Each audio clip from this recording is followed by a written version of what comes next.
Olá, amigos e amigas, meu nome é Michel Dalcol e eu vim em nome de Jesus trazer uma mensagem para abençoar a vida de vocês nesse dia.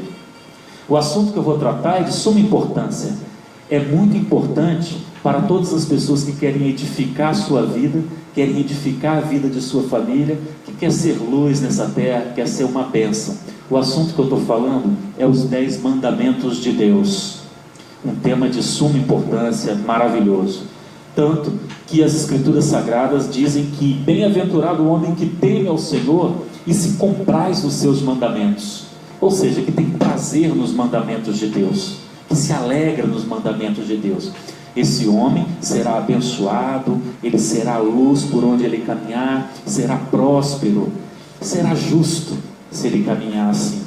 Aquele que teme o mandamento será galardoado, será abençoado, receberá de Deus um prêmio, uma bênção especial por temer, por obedecer, por respeitar os mandamentos de Deus. Você sabe que ao longo da relação de Deus com a humanidade, Ele em vários momentos fez pactos e alianças com os seus servos, com o seu povo escolhido, com as pessoas com as quais Ele se relacionava e amava.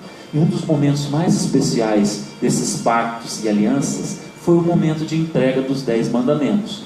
Na Bíblia existem várias situações onde aparece essa história, mas eu gostaria de chamar a atenção de vocês com relação ao livro de Êxodo, capítulo 20.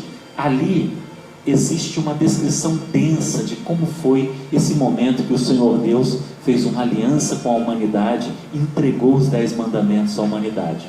Conta as Escrituras Sagradas que havia mais ou menos uns 3 meses que o povo escolhido de Deus, liderado por Moisés e Arão, haviam deixado o Egito, de onde foram libertados daquela escravidão terrível que eles viviam. Chegando ali no deserto do Sinai, eles acamparam ao redor, no sopé de uma montanha. Depois de um tempo, Moisés subiu até aquela montanha para buscar a Deus e buscar suas orientações sobre como proceder, como organizar aquele povo todo. E Deus respondeu a Moisés, se apresentou a Moisés como Deus libertador do povo, como Deus protetor do povo, como Deus que amava aquele povo e ia fazer uma aliança de amor com aquele povo. E orientou a Moisés sobre como proceder naquele momento em que fosse feita aquela aliança. Falou com Moisés, por exemplo, para pedir o povo para se purificar, para não se aproximar e não chegar perto da montanha, porque caso contrário eles poderiam morrer. Enfim, passou uma série de orientações para o povo, e Moisés desceu e orientou o povo como Deus havia mandado. Por volta de uns 3 dias depois, aconteceu o grande dia. Deus se apresentou àquela população, e conta a Bíblia que foi um momento espetacular.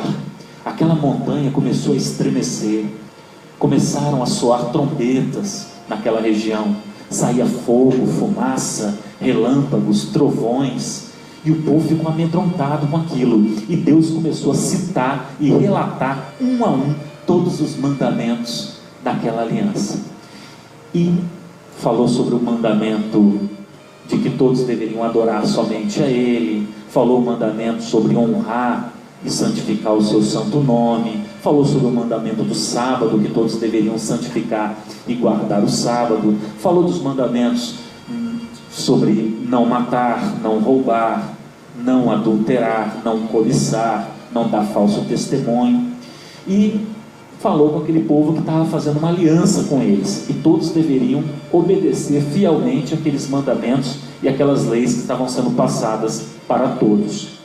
Em troca disso, Deus os abençoaria poderosamente, os transformaria numa nação santa, numa nação e um reino de sacerdotes. Que o Senhor vem fazer pacto com a humanidade, Ele passa os seus mandamentos, as suas leis, exigindo que sejam obedecidas fielmente, e Ele sempre diz para que a gente não tenha medo dEle, porque Ele é o Senhor, é o nosso protetor, é o nosso Deus. Ele sempre estará conosco, nos amando e nos protegendo. Esse momento pode ser considerado um dos mais importantes e um dos mais maravilhosos na Bíblia Sagrada, na história da relação de Deus com a humanidade.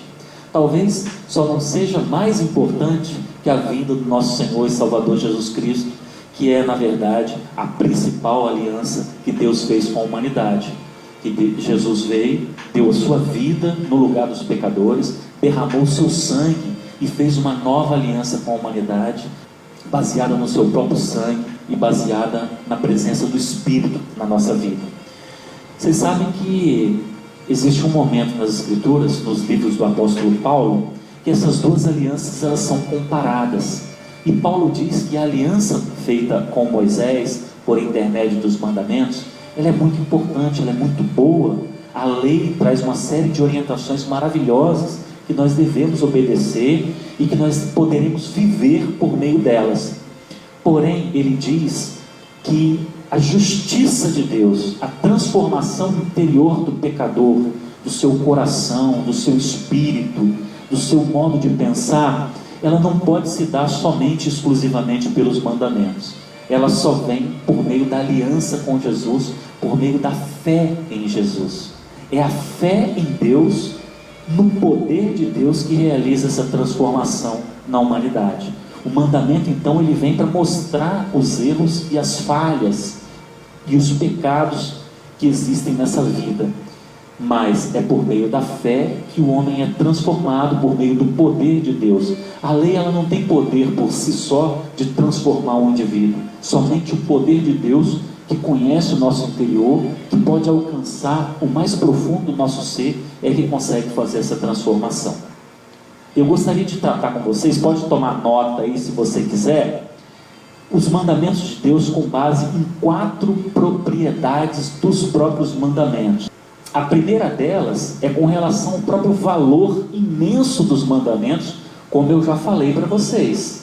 O mandamento, ele se une à fé em Jesus no processo de santificação do homem e da humanidade, no processo de justificação do homem na humanidade. É por isso que o livro de Apocalipse diz que a perseverança dos santos consiste em guardar os mandamentos e a fé em Jesus. Os dois juntos, então, têm um poder muito grande e transformador. Então, o mandamento de Deus tem um grande valor.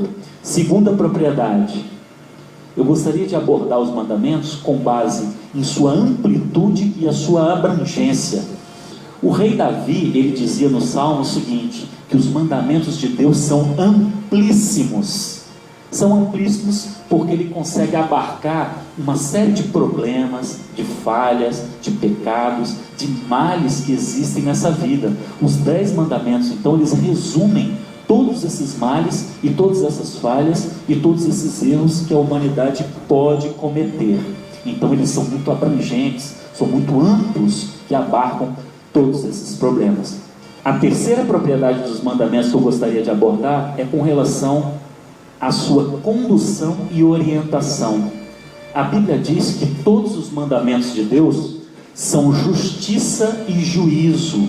O que significa isso? Que por meio da observação dos mandamentos, por meio da guarda dos mandamentos, você consegue orientar e conduzir a sua vida por caminhos direitos, por caminhos corretos, por caminhos bons, por caminhos santos. E a própria Bíblia diz que o mandamento é lâmpada para os nossos pés e luz para os nossos caminhos. Portanto, eles nos conduzem e nos orientam. E a quarta e última propriedade que eu gostaria de abordar os mandamentos é com relação à profundidade de amor que eles representam. Você sabe que quando o Senhor Jesus veio, ele resumiu os mandamentos em 2: amar a Deus sobre todas as coisas e amar ao próximo como a nós mesmos ou como Ele nos amou. Eles nos dão orientações sobre como amar a Deus verdadeiramente e como amar ao próximo verdadeiramente. Olha, só para a gente ter um exemplo, quem mata uma pessoa não está amando essa pessoa, evidentemente. Da mesma forma, quem rouba, quem cobiça, quem dá falso testemunho com relação a ela, quem adultera com relação a ela. Então, isso são falhas contra o amor, são pecados contra o amor. Os mandamentos, portanto, então, eles representam toda a profundidade de amor de Deus. Que eu vou fazer agora uma série de vídeos falando mais detalhadamente sobre alguns mandamentos de modo específicos. Fiquem na paz, fiquem com Deus, que o Senhor abençoe cada um de vocês, que os mandamentos de Deus os protejam e façam vocês ter uma vida muito santa e abençoada. Valeu, até uma próxima, tchau!